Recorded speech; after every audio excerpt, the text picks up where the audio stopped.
Bismillahir Rahmanir Rahim. Alia, thank you so much for that. That was beautiful. I'm sorry I only caught the tail end of it. Um, so we are going to today carry on our journey of discovery of the lives of the great Imams. We started obviously with the concept of tajdeed, which is a revivalism. And revivalism is, as we talked about it before, is this idea that um, you can have the pristine teachings of Islam, but at the time of the Prophet ﷺ, what was presented was a kind of living, uh, interactive message that the Prophet ﷺ gave to his companions. Um, but with time, it was necessary to kind of package the message in a way that it would continue to maintain its relevance and its importance and continue to have impact, essentially. That's the main thing as well.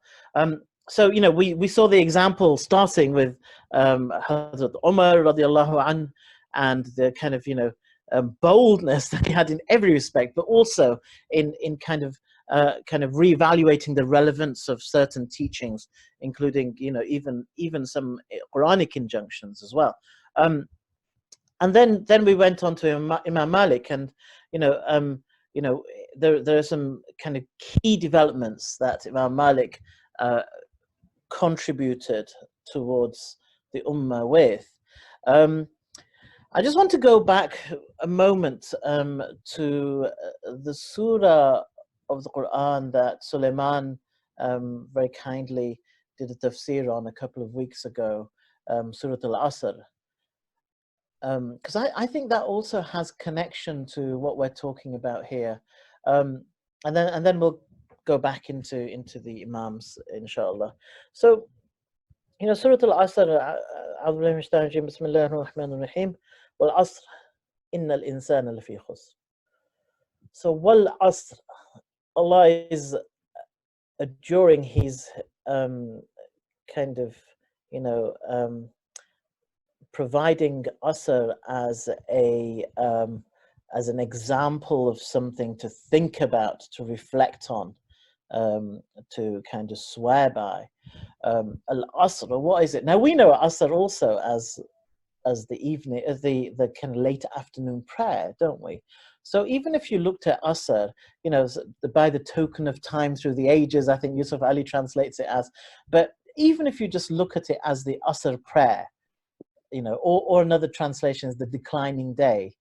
So the Asr prayer, what's happening to the prayer or to the day at Asr time? Yeah, so at Asr time, what's happened is that the day has had its zenith, right? It's had its peak. It's been at its best, and now it's coming down.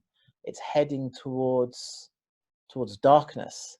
It's heading towards the annihilation of the day, you might say. And this is what Allah is kind of asking us to think about, is look at the example of how the day fades and darkness takes over. And similarly, the situation is there with your own life as well.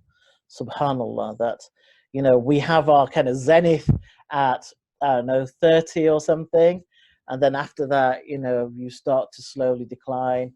Your joints start to creak a little bit. You get the old wrinkles, white hair, no hair, all that kind of thing. The body's not quite at the same form it was, even the memory's not as sharp, and things start to slowly decline. And you realize then that, time is limited, subhanallah. And this is what Allah then says, is that innal insana lafi khusr, that indeed man is in a state of loss.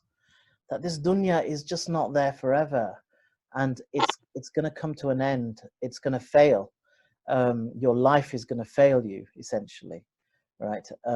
And so when you realize that, you sort of realize that, oh my gosh, if it's not here forever, what's going to remain? And then that's where Allah subhanahu wa ta'ala essentially gives hope, that he says that loss is just essentially bodily loss, but the benefit will endure, and the benefit can endure if you have iman, you do amal salih, good deeds, and you call one another towards al-haq, the truth, and call one another towards sabr. And sabr isn't just patience, but it's, I like the translation constancy, or steadfastness. That, it's, don't do things like flash in the pan type things, but just keep at it. And subhanallah, this is where we see the example of our imams, that these people were phenomenal in that, the energy and the zeal. We'll talk about Imam Shafi today. He died at the age of 54. I'm 48, and at the age of 54 he had created a new madhab. He'd kind of refreshed a way of looking at Islamic teachings, and in many ways, had a significant lasting impact on the Muslim world and the Ummah for all time, actually, and done in such a short time. And so all of the Imams are characterized by their, they had differences, and we will talk about that, and you will see that. You've seen it already, that there are differences. And sometimes, they were vocal about their differences, but each of them was so sincere in trying to address the needs of their people at the time and searching the truth and trying to teach that truth to other people, subhanallah. And that's what they spent their whole life doing. And they held on to the truth, even if it meant enduring punishment. And we've seen the example of our two great imams who did that, went through a lot of punishment. So Imam Malik, you will recall, born 93 Hijrah, so that's 83 years after the death of the Prophet sallallahu alaihi wasallam. He stayed most of the time in Medina. And we know that he was a student of the great scholars of Medina, and there was a long tradition of many companions, wasn't it? 10,000 companions that stayed in Medina, and they taught and they'd lived out the example of the Prophet sallallahu alaihi wasallam. And his idea essentially was to capture that living community that embodied the Sunnah of the Prophet sallallahu alaihi wasallam. Right, so he put it together into this book, Al-Muwatta. So that's a phenomenal contribution. And actually, even in terms of preserving hadith, this was the first extant existing hadith book, which was actually just a few generations after the Prophet. So he was a student of not the Tabi'un, they're the students of the companions, the disciples of the companions. They're not just like briefly saw a companion, but they studied under them and learnt to live like the companions. So they were disciples. Beautiful word, actually. So they were, and their students or their disciples were the teachers of Imam Malik. So Imam Malik preserved the tradition of Medina, and he saw that as a source of law, as in some ways the most authentic source of law, after, of course, the Quran. And that was his definition of the Sunnah of the Prophet. So he would say that, he would describe certain rulings in Muwatta, because it's all about rulings. That book is about rulings. It's about how do you keep safe the teachings of the Prophet? How do you preserve the light, the guidance, the rule book that is going to show you how to live your life? Yeah. You've got the Quran for your inspiration, but how do you now practically live your life? That's what Muwatta was about. And so, he'd use terms like the practice or opinion I found that people thought were practicing, the agreed practice or opinion among us, the practice or opinion held by the scholars of this city. And then, this sometimes came into conflict with individual hadith. Let me just start sharing 1 second, sorry.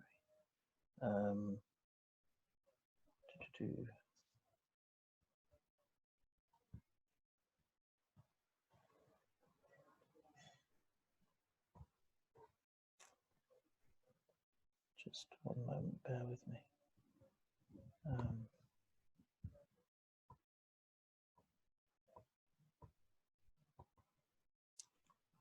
Sorry, there we are. I believe you should be able to see the share now,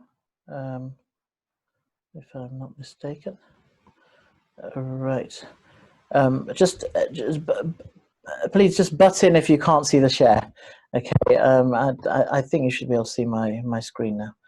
Okay. So yeah, at times the Sunnah of Medina, which is the Sunnah of the Prophet, as Imam Malik saw it, came to conflict with individual hadith. And we saw an example of a hadith which you just get confused at. You don't know how to make sense of it.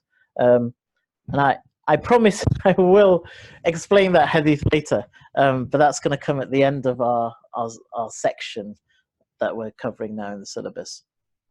So when Imam Malik came across these hadith, then he would say things like, I don't know what the reality of this hadith is. So he's not denying. If it's authentic, the chain is sound, he doesn't deny it, but he just says that I can't interpret it, essentially, right? And it's not, for instance, this hadith has come down to us, but its practice is not in accordance with it. But the practice is not in accordance with it, right?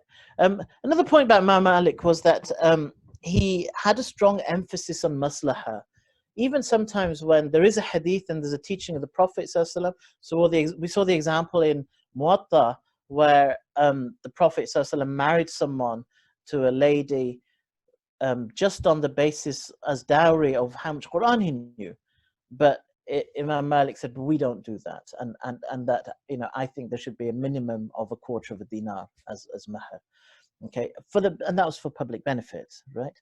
So this concept of islah, maslaha, sorry, which is public benefit, public welfare, and the process of finding a ruling that serves maslaha is called istihsan. So in Arabic, when you have this something, it's searching for, you might say, right? So searching for, so not istihsan, sorry, istislah. So searching for maslaha is searching for public benefit. So that process when you derive a ruling is called istislah. Okay, so that was Imam Malik. Moving on now to Imam Abu Hanifa. Right, so Imam Abu Hanifa was actually born before Imam Malik, 13 years before Imam Malik. And I know we started Imam Malik. It just seems right to start with the city of the Prophet.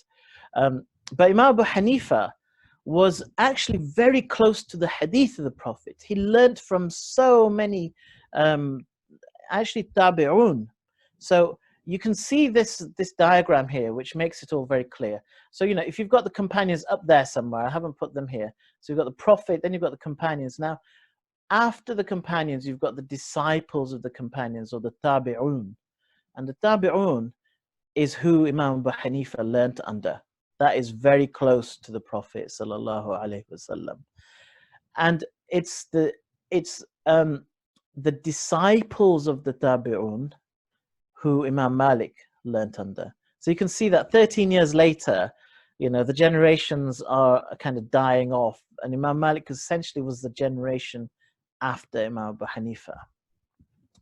So Imam Abu Hanifa, for instance, learnt under Hamad, and he was devoted to Hamad, stuck to him for many years. And Hamad lived in Kufa and was the student of and disciple of Ibn Mas'ud.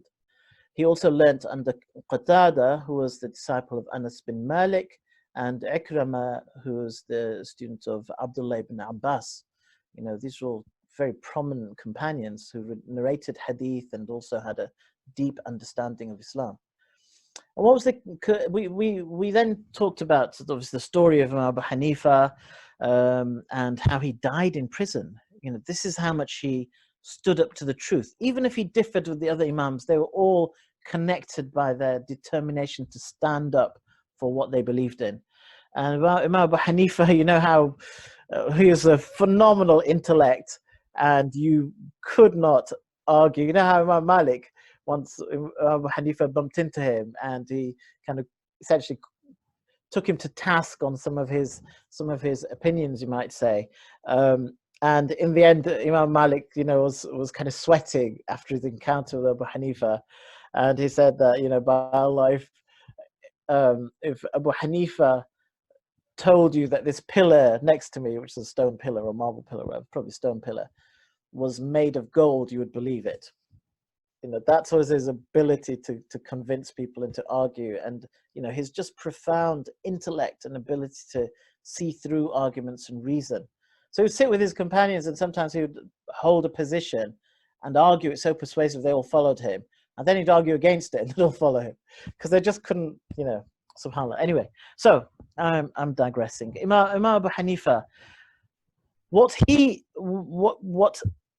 brought to the table, essentially brought to our heritage, was the idea that you could look at the Sunnah as principles, and principles that are derived from, let's say, lots of hadith, lots of well-known hadith put together, then that indicates a principle. Some general statements in the Quran count as principles. Okay, if it's in the Quran, it's stated without any specification, that becomes a principle. Okay, sometimes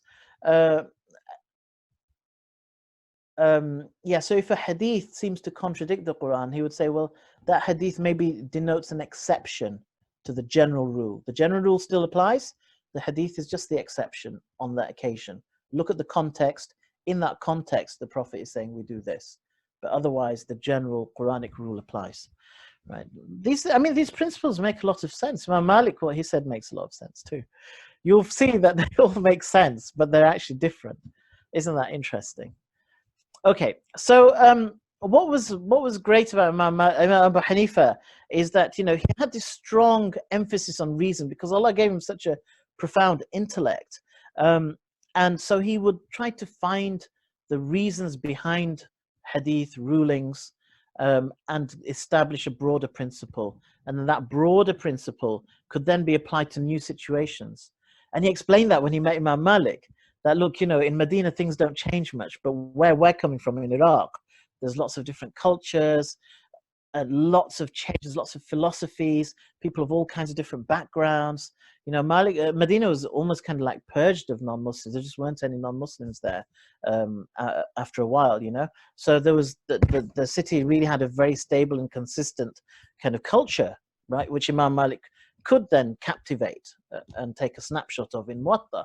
But Abu Hanifa said this is a very, you know, Iraq where he was fluid. There's so many different philosophies and ideas and cultures. It's a real melting pot, and things are changing all the time. And in order to kind of have some way of preserving the teachings, we have to have principles that can apply to all the different contexts. Now, the great thing about Abu Hanifa is that he used a committee to do this. So he got the experts in every field. That's amazing. So he had the experts in hadith, even though Abu Hanifa himself was learned from so many scholars of hadith, but nonetheless he brought the hadith scholars, he brought the tafsir scholars, the experts of Quranic exegesis or Quranic explanations. He brought the scholars of the Arabic language, so that when you say something in the Quran, you can then think about, well, okay, in the Arabic poetry, what was this word used for? What's the context of that of that word, for instance, right? And then together, collaboratively, they would come to a conclusion on a problem, and then he would generate new problems just to try out his hypothesis, essentially, try out the theory, test it out. Okay, well, what happens if this happens? What happens if that happens? So that it's kind of, yes, it can withstand different contexts. Brilliant. The principles would then be, once they're established, you then look for other ways of substantiating them. So if a companion upheld that principle, even if there's an individual hadith, you would maybe go for the opinion of the companion. So you might say, well, you know, that's a companion and this is the Prophet. So but the idea is that the companion has made a general statement about how the sunnah overall of the Prophet is being understood, whereas a hadith is one incident, and you may not know the context of that incident. Okay, so this idea of like, okay, using juristic preference, that you've got lots of different opinions. You don't have different opinions of companions, different hadith, and that the scholar then uses his own preference to go for a particular opinion because it holds all of the principles together coherently, cohesively.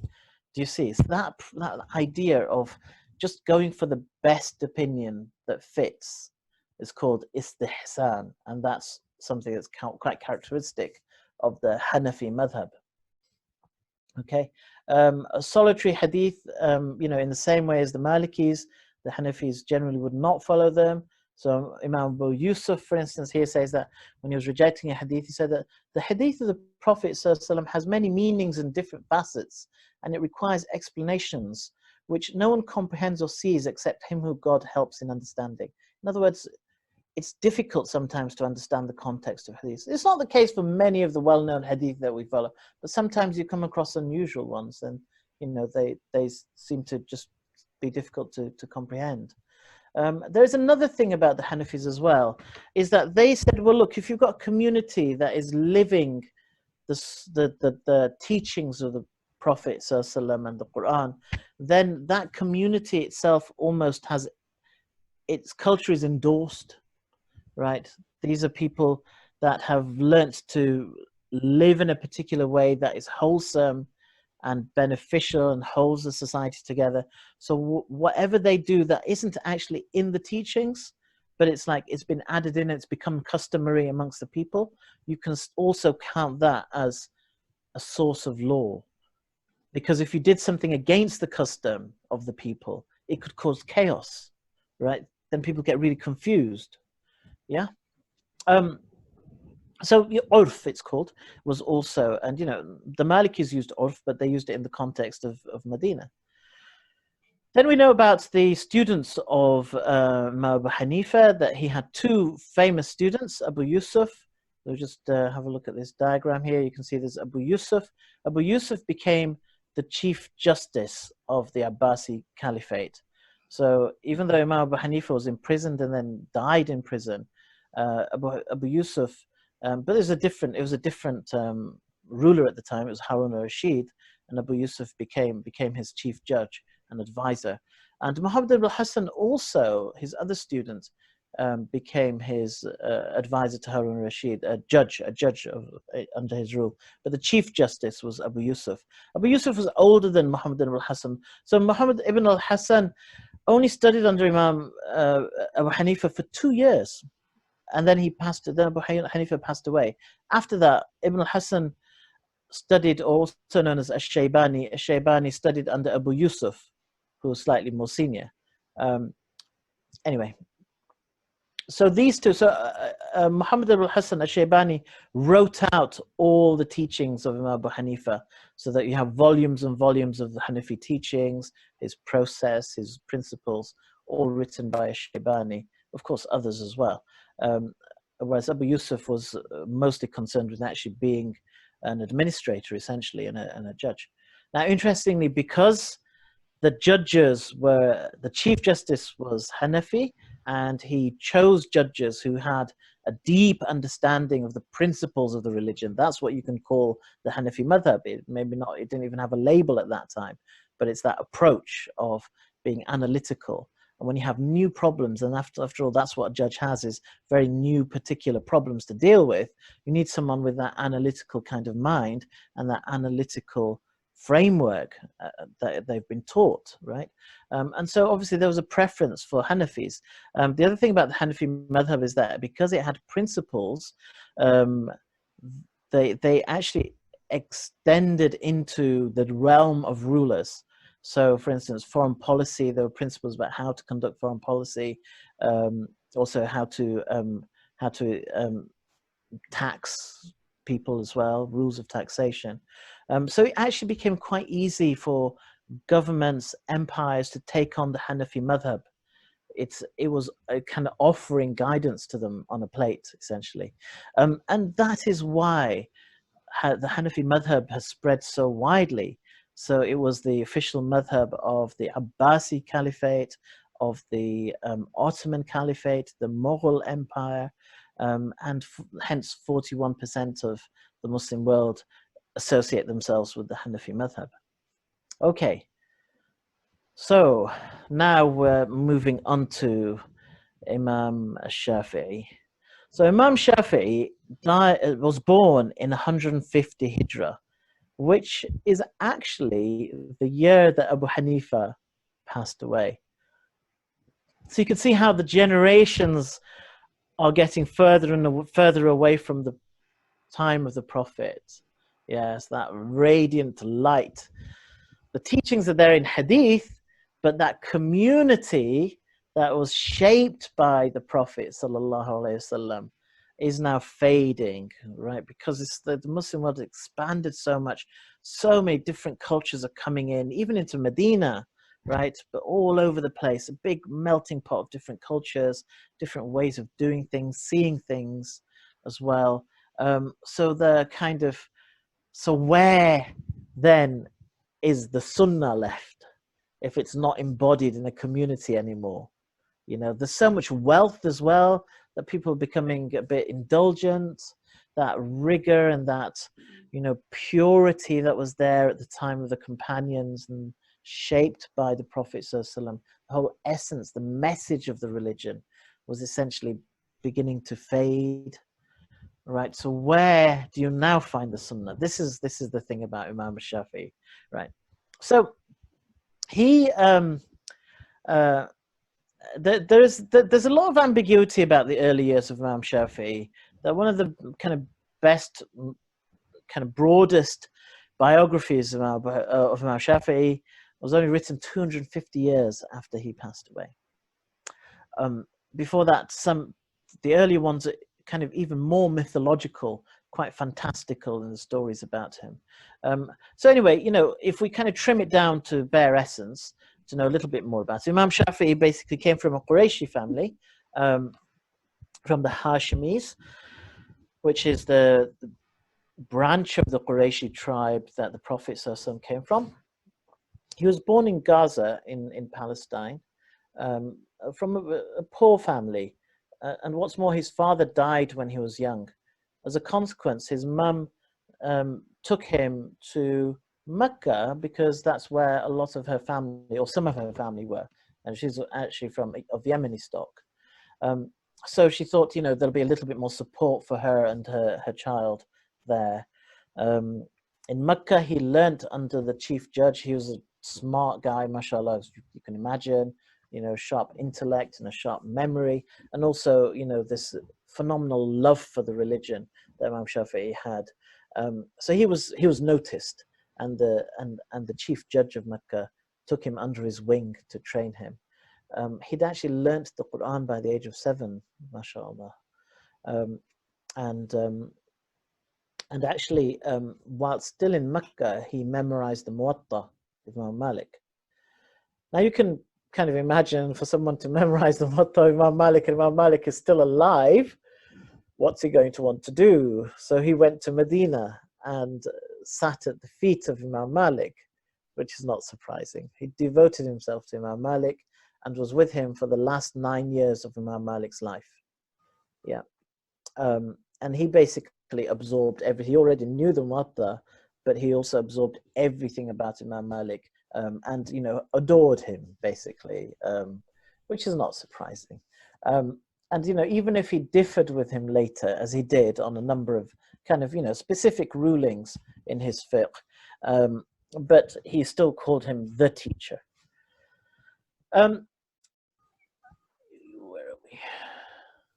Yeah, at the age of about 30, so we're thinking maybe about the age of 20, he went to Imam Malik, and about the age of 30, obviously a phenomenally capable person, and he was recognized. So Imam Shafi was asked to become governor under the Abbasid Caliphate in Yemen. He took up the offer and became a very capable administrator. Unfortunately, at the same time, he got tangled in some intrigues where the people of the family of Imam Ali, the kind of Alawi or the Alid dynasty, family dynasty, were trying to wrest power and there was an accusation that Imam Shafi was involved in that rebellion, essentially, um, or potential coup. So he was dragged in chains to Baghdad, the capital, to face Harun al-Rashid, who was the Caliph at the time, along with the other accusees. Now, the others, unfortunately, met their end because they couldn't defend themselves. But Imam Shafi'i was a very eloquent and capable, debater, and was able to argue and defend himself. But he also had the support of the judge of Baghdad, who was Muhammad ibn al-Hassan al-Shaybani, the student of Abu Hanifa. So al-Shaybani saw that this is a man of immense, he knew, I'm sure he knew about Imam Shafi, a man of immense learning, and defended him, and he was freed. He was freed. But at that time, even though he was offered other posts, Imam Shafi said, enough of this, right? I'm going to dedicate the rest of my life to learning and teaching. No more of this political shenanigans, basically. And, a man of that immense capability would kind of be wasted in administration, you might say, that he had some thoughts they really wanted to clarify, some additional learning. He spent some time with Imam Muhammad ibn al-Hassan, often kind of disagreeing with him, because remember, he brought the madhab of Imam Malik, and he didn't particularly agree with the Hanafi way of doing things. He was obviously influenced by it, no doubt, but he didn't agree with it. And he actually openly debated Ash-Shaybani, which is quite a plucky thing to do, actually. In a city of Hanafis, he debates the leading Hanafi scholar of the time. But nonetheless, he still maintained a respect for Imam al-Shaybani, Muhammad ibn al-Hassan. Anyway, he traveled then to Mecca. I think he was becoming slightly unwelcome, to be honest, in Baghdad, as you can imagine, actually. So he traveled to Mecca and he started teaching in the Haram, in the sacred mosque there. One of the students that was very impressed by Imam Shafi'i was Ahmad bin Hanbal, who we will talk about later, inshallah. Anyway, towards the end of his life, Imam Shafi'i moved to Egypt. And in Egypt, he had a massive following. And he spent a lot of time with his students, teaching them, also clarifying his notes, getting them to write down his notes, to produce the books, etc., which really helped to consolidate the madhab of Imam Shafi'i in Egypt and to propagate it from then on. And he actually passed away in Egypt. As I said, he passed away at the relatively young age, I would say, being 48 years old, of 54. SubhanAllah, to have achieved all of that at such a young age is remarkable, SubhanAllah. So let's go back to this tree. You can see now that Imam Shafi is a generation after Imam Malik, but he studied with the students of Imam Abu Hanifa as well as Imam Malik himself, and he was the next generation down. And as I mentioned, Imam Ahmad bin Hanbal studied under Imam Shafi'i.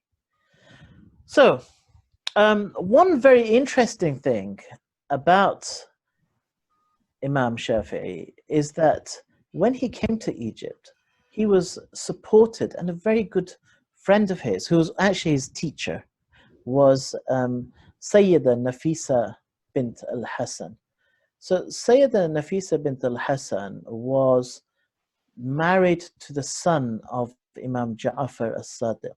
Imam Ja'far as-Sadiq was the fifth Imam in the Shia lineage. So after Imam Ali, then you have Hassan, Hussein, Ali Zain al-Abidin, and I think his son would be Imam Ja'far.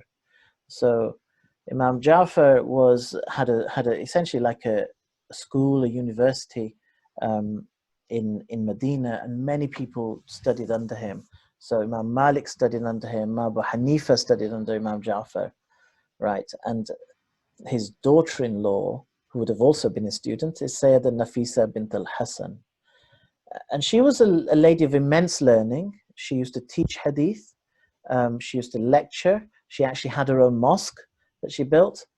She had a tremendous amount of wealth, but she used to spend it all very freely on the poor, and lived a very saintly and restrained life, which means that she didn't really need the money. So the money is there, and she just spent it.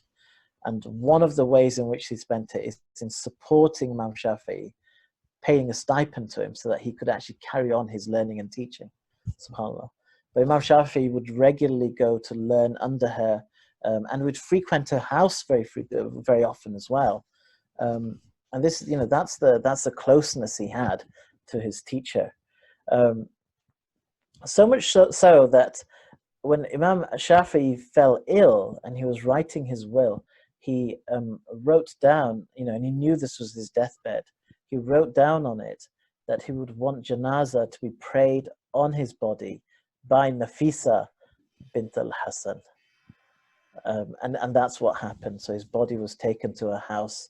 She read janazah over him, and he probably had more janazahs after that as well, of course. SubhanAllah. But that's a lovely little story, and it just makes you realize that, wow, how kind of, in a way, chauvinistic and kind of blinkered our knowledge of our past is, that we think that knowledge can only be held through the lineage of men. SubhanAllah, very, very strange and kind of factually inaccurate understanding, actually. Right, now let's have a look at what Imam Shafi'i thought. Okay, so why is he debating with Ash-Shaybani, with the leading student of Imam Abu Hanifa? What's the difference here? So remember I mentioned that the generation that had been molded by the Prophet ﷺ is now fading away, right? Society is changing. It's becoming very complex, muddied. There's even lots of different hadith and different understandings of who the Prophet was, what he taught, So this idea of Imam Malik's, that you can just capture the life or the way of the Prophet by looking at a community is beginning to fade now, right? So Imam Shafi is then thinking, well, how are we going to hold on to the truth of who the Prophet was and what he taught, what his message was? And in some ways, his quite radical argument is that the only way you can do that, forget these wishy-washy definitions of Sunnah. The only way you can do that is through the hadith of the Prophet sallallahu alaihi wasallam. If you have an authentic hadith of the Prophet, then that should be followed. Okay, and forget your reasoning. If the Prophet did it, he said it, that's what you should follow. If you love the Prophet, then obey him. End of, right? So what he's saying is that actually when it comes to the Quran itself, you can only interpret the Quran through the sayings of the Prophet. So he's saying that basically you can have a general principle, but to actually understand the principle, you need a hadith. And if the hadith seems to contradict, this is the other interesting, very important point, is that I think, is there a mic on somewhere? Someone might need to turn the mic on. Or is that somebody asking a question? No, it's not. It's a conversation going on in the background. Anyway, so he's saying that if a hadith seems to be at odds with the Quran, it's probably because that verse of the Quran has been abrogated. It's been overwritten by the hadith. Now remember, the Hanafis wouldn't say that. They would say that hadith may be an exception to the general rule, but the general rule of the Quran stays. Right? Imam Shafi is saying something different. He's saying that essentially you define Islam through the hadith of the Prophet ﷺ. Okay. So he's saying also that basically with the Sunnah, that you know, it's only the hadith of the Prophet and what the Prophet ﷺ said, what the Prophet did, or what was done around the Prophet and he didn't object to, so he endorsed it essentially without questioning it. Okay. Then if you look at his book, so the book on the rules, the principles of jurisprudence, called Al-Risala, and it actually, you know, it's surprisingly readable.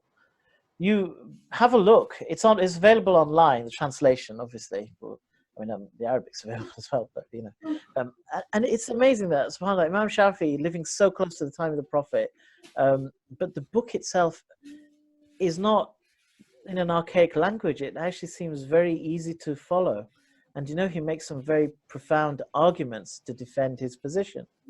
So, for instance, with the issue of solitary hadith, remember the Hanafis would not accept solitary hadith.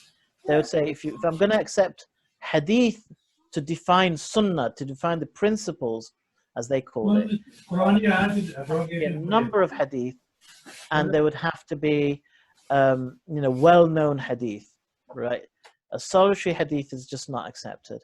And similarly, Imam Malik would quite often, if the solitary hadith went against the example of what people are doing in Medina, he would put it aside, right? Imam Shafi, on the other hand, argues very strongly. You look at the chapter in Risala, and he argues strongly for why you should follow solitary hadith. Okay, so these are all the differences with the other madhabs, but he's making his point very firmly. And this is towards the end of his life, once he's seen the different arguments, and he's now come to his own clear conclusions, right? So he gives examples of the life of the Prophet ﷺ and gives the chain as well in the Risala. Quite often the chain comes through Imam Malik, actually. And he demonstrates through authentic hadith that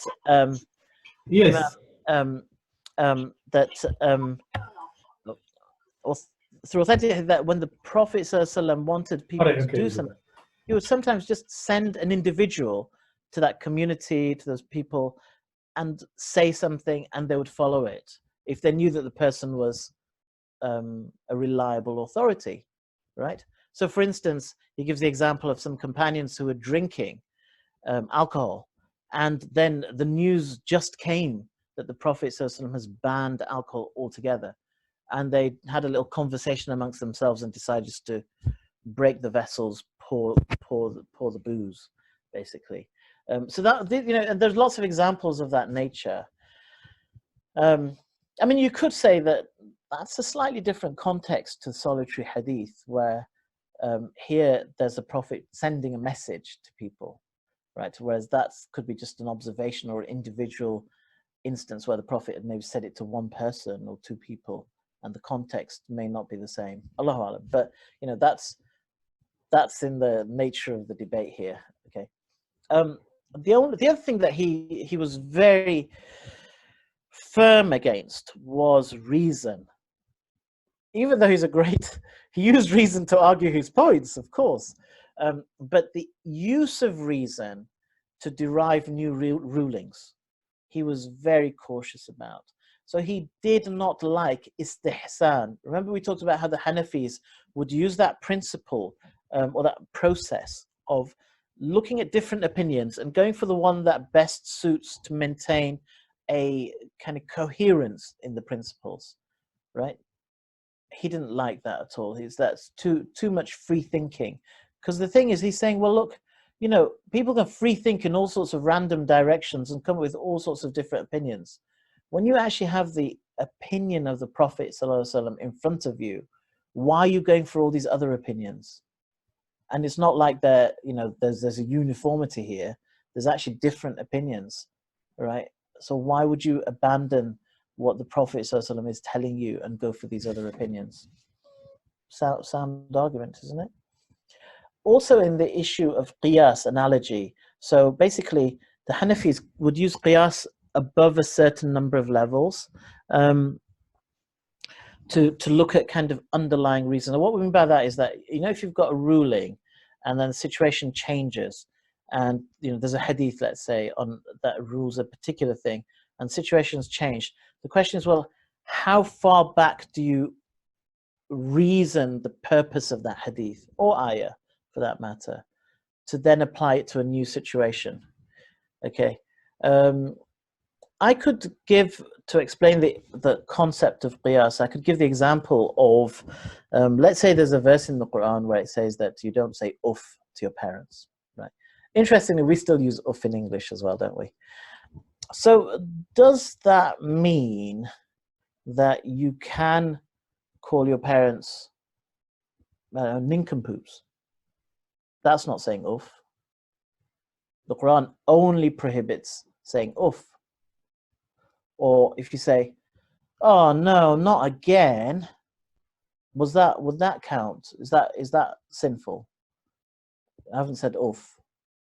Do you see? So the question is, well, what's meant by uff, right?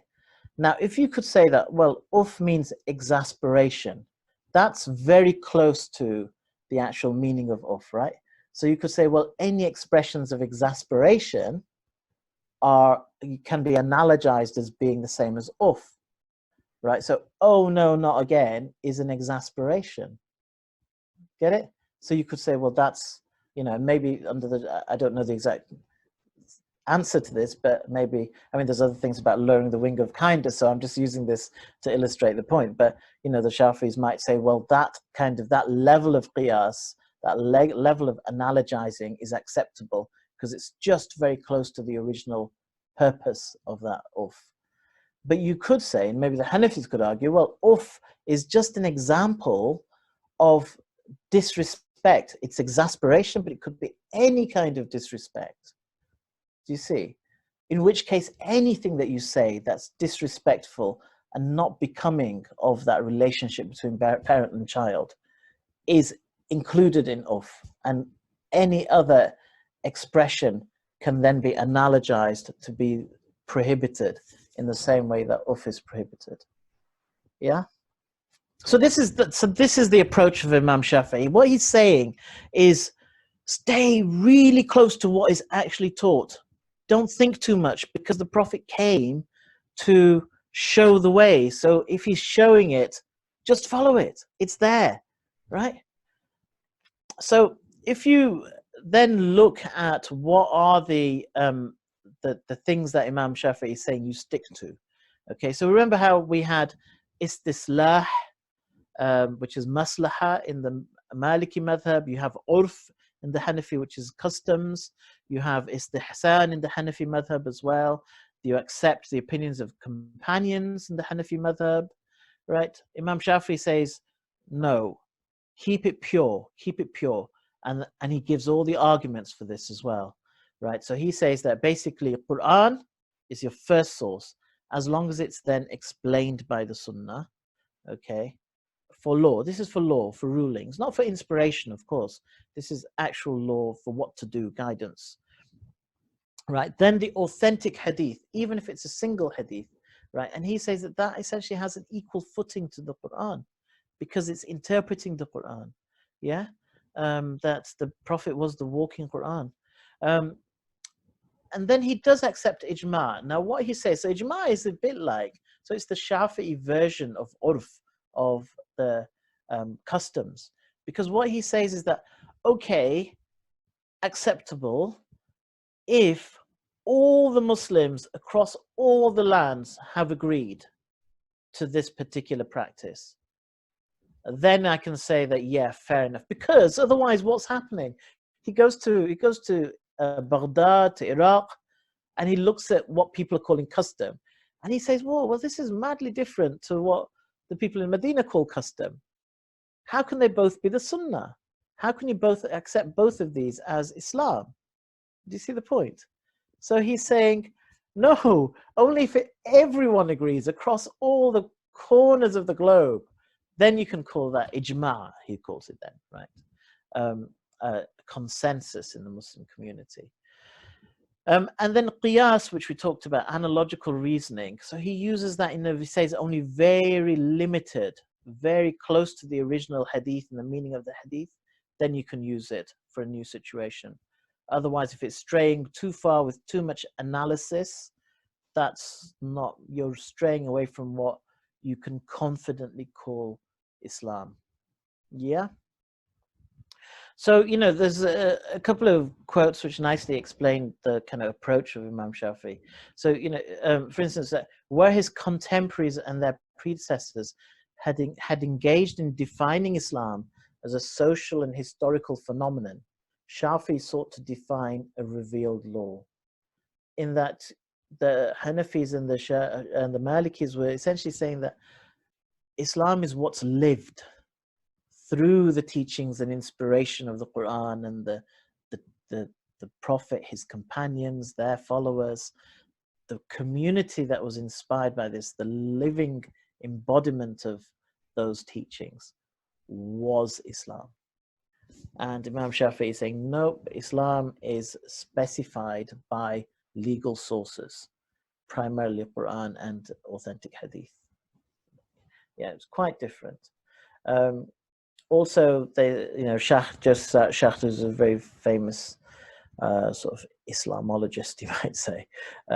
Says that Shafi insists time after time that nothing can override the authority of the Prophet, even if it be attested only by an isolated hadith or isolate tradition, and that every well-authenticated tradition going back to the Prophet ﷺ has precedence over the opinions of the companions, their successors, and later authorities, right? See how this is actually different to what the Hanafis taught.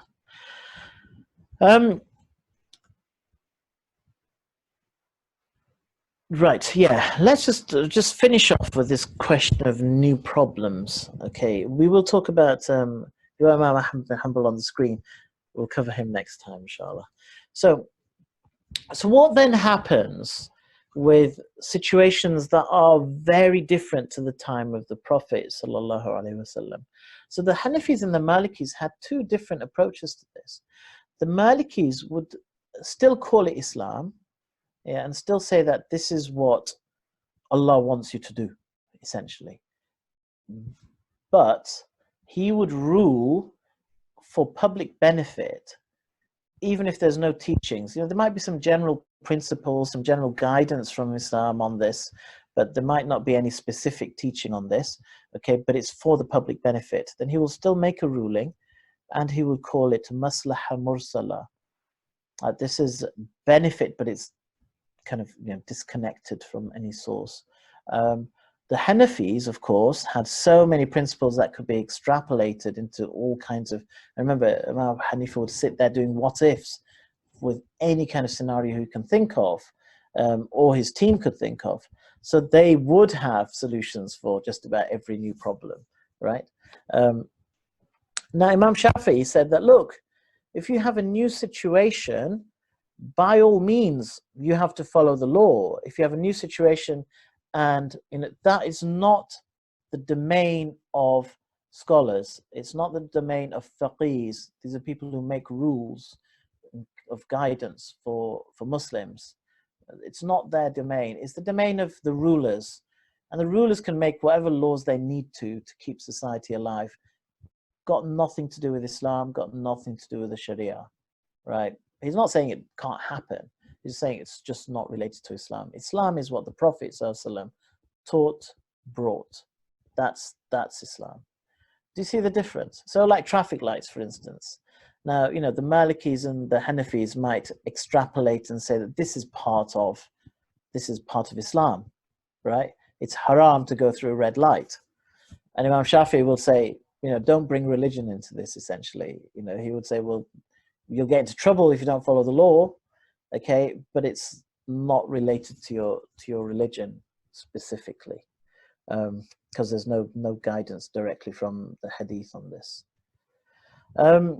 So that's a brief summary from my perspective on the contribution of Imam Shafi, because if you look at those 4 principles, it's actually what everybody talks about now. Okay, but remember, it doesn't mean that that's universally agreed, because the Hanafis still have their own approach, actually. And you can still see the argument for having broader understandings of what Sunnah is rather than just solitary hadith. Okay, but that was the opinion of Imam Shafi. We'll talk next time, inshallah, about Imam Ahmad bin Hanbal, who was a very devoted follower of Imam Shafi, and we'll see what essentially was quite unique, also very special, that Imam Ahmad brought to this, wonderful energy of trying to hold on to capture the authentic teachings of the Prophet, the Sunnah. Okay, so Imam Ahmad brought a new dimension, a new contribution to that, and we'll study that next time, inshallah. So I end there. Is there any questions? Does anybody want to add anything or comment at all?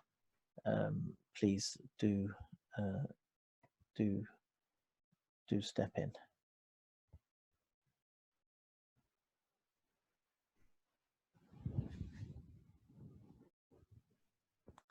Oh, sorry, there was a question about were they similar ages, from Sarah. I do not know exactly when that question came and who was similar ages.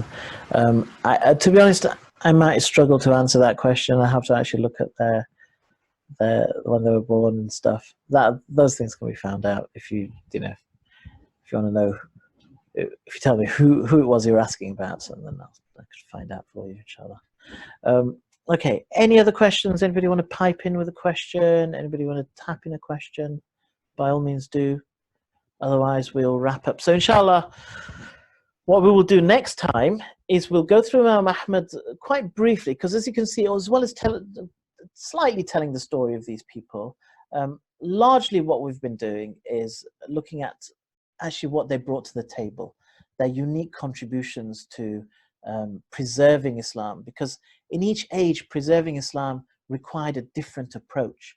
You see that? So, Imam Malik's time, preserving Islam was capturing the practice of the people of Medina. Imam Shafi's time, everything had changed, and his understanding was that to preserve Islam, you've got to preserve the hadith, because everything else is just chaos. It's just chaos. Okay, and there's just all kinds of opinions, all kinds of practices. So it's God sent as a prophet. Why don't you follow him? This is his simple argument. Beautiful, crystal clear argument. Rahimahullah. Okay, so we will talk about Imam Ahmad, and then we will also do, quite crucially, the whole discussion of this idea of, do you take hadith literally? Do you stay close to the hadith? To what extent are you allowed to analyze, to think deeper, to look at purposes, right? Is that valid? Is it invalid? What happens when there's difference of opinion? That very juicy discussion we will do next time, inshallah. And we will also look at what happened to the madhabs. Where did they go? And also, what's the relevance of the madhabs today? Bi'idhnillah, if we have time to get all of that done next time, inshallah. Okay, I'll close here. Subhanakallahumma wa bihamdik. Ashhadu an la ilaha illa ant. Astaghfiruka wa atubu ilayk. أعوذ بالله من الشيطان الرجيم بسم الله الرحمن الرحيم والعصر إن الإنسان لفي خسر إلا الذين آمنوا وعملوا الصالحات وتواصوا بالحق وتواصوا بالصبر سبحان ربك رب العزة عما يصفون وسلام على المرسلين والحمد لله رب العالمين. السلام عليكم ورحمة الله.